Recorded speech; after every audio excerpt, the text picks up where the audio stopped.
வணக்கம். Welcome to mister review channel. நான் பார்த்த படங்கள் அப்படிங்கிற டாப்பிக்கில் இன்றைக்கி நம்ம பார்க்கக்கூடிய படம் இயக்குனர் வெங்கட் பிரபு அவர்களோட இயக்கத்தில் யுவன் சங்கர் ராஜா அவர்களோட இசையில் தளபதி விஜய், பிரசாந்த், பிரபுதேவா, ஸ்னேகா, லைலா மற்றும் பலர் நடித்து இப்போ ரீசெண்டாக ஒரு 2 வாரத்துக்கு முன்னாடி வெளிவந்த the greatest of all time அந்த படத்தை பற்றி தான் பார்க்க போகிறோம். இந்த படம் வெளிவரதுக்கு இப்போ முன்னாடி அந்த அளவுக்கு பார்த்துக்கிட்டோன்னா அந்த படத்துக்கு பார்த்துக்கிட்டோன்னா அவ்வளோ பெரிய ஹைப்லாம் கிடையாது. படம் வரதுக்கு ஒரு வாரத்துக்கு முன்னாடி தான் இந்த படத்தில் பார்த்திங்கன்னா அவங்க இருக்காங்க, இவங்க இருக்காங்க, அத்தனை பேர் ஆக்ட் பண்ணியிருக்காங்க, இத்தனை சூப்பர் ஹீரோஸ் வர போகிறாங்க, சூப்பர்மேன்ஸ் வர போகிறாங்க அப்படின்ட்டு ஏகப்பட்ட ஹைப்பை பார்த்துக்கிட்டேன் க்ரியேட் பண்ணி இந்த படத்தை பார்த்து வெளியே விட்டாங்க. அதே மாதிரி படம் வெளிவரதுக்கு முன்னாடியுமே வெளியே வந்த பாடல்கள் 1, 2, 3, 4 மொத்தம் 4 பாட்டு வெளியே வந்துச்சு. 4 பாட்டுமே பார்த்துக்கிட்டிங்கன்னா அந்த அளவுக்கு பெருசாக யாருமே பார்த்திங்கன்னா கவர்ந்துழுக்கலை.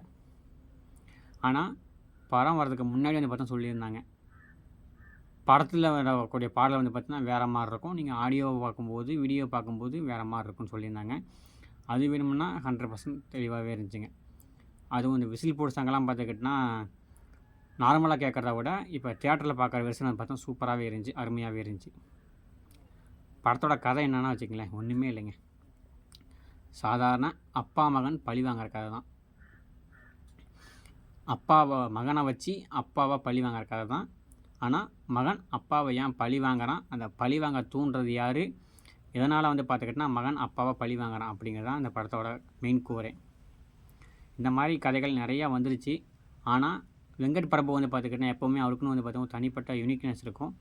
தனியாகவே பார்த்திங்கன்னா தனிப்பட்ட மோடில் பார்த்துக்கிட்டிங்கன்னா தெளிவாக இருக்கும். அவரோட ஸ்க்ரீன் ப்ளே பார்த்திங்கன்னா அருமையாக இருக்கும்.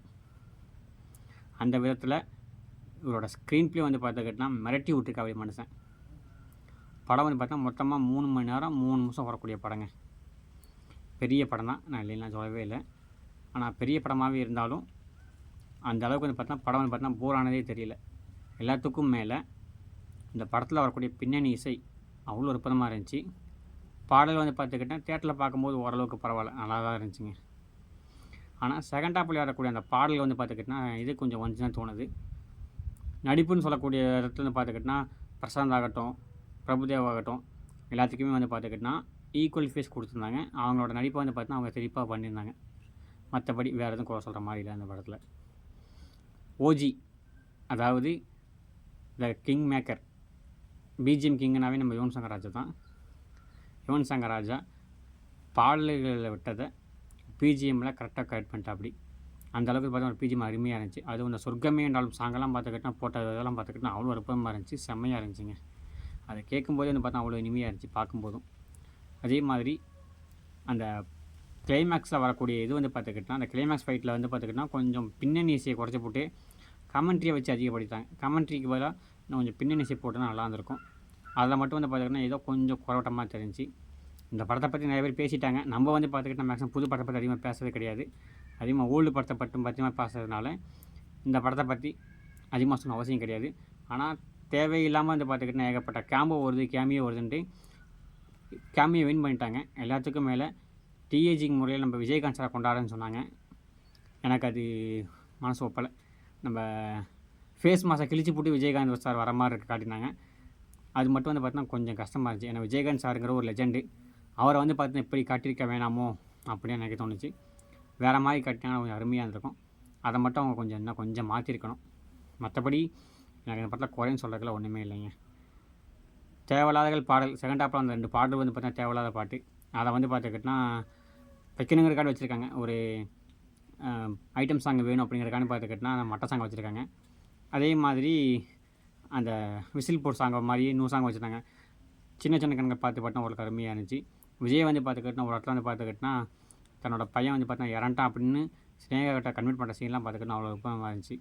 அதெல்லாம் பார்த்தா குறையே இல்லை. ஆனாலும் படம் பார்த்தீங்கன்னா 3 மணி நேரங்கிறதுனால செகண்ட் ஹாப் பார்த்தீங்கன்னா கொஞ்சம் பெரிய படமாக தூக்கி அது இவ்வளோ நேரம் ஓடுது அப்படின்னு கொஞ்சம் எனக்கு தோணுச்சு. ஒரு 10 நிமிஷம் மட்டும் ட்ரிம் பண்ணியிருந்தாங்கன்னா படம் அருமையாக இருந்திருக்கும். எல்லாத்துக்கும் மேலே செகண்ட் பார்ட்டுக்கு லீடு கொடுத்துருக்காங்க. எனக்கு தெரிஞ்சு செகண்ட் பார்ட் வருமா அப்படிங்கிற டவுட் தான். ஏன்னா தளபதி விஜய் வந்து பார்த்துக்கிட்டனா 26 எலெக்ஷன் போகிறாப்படி, 25ங்கிறது கடைசி. இப்போ 69 படம் தான் கடைசி படம் அப்படின்ட்டாங்க. அப்படிங்கும்போது இதுக்கு மேலே செகண்ட் பார்ட்டு தேவையில்லாத ஆணியும் அப்படின்னு எனக்கு தோணுது. பார்ப்போம், காலங்கள்லாம் பதில் சொல்லணும் இதுக்கு மேலே என்ன நடக்குதுன்னு.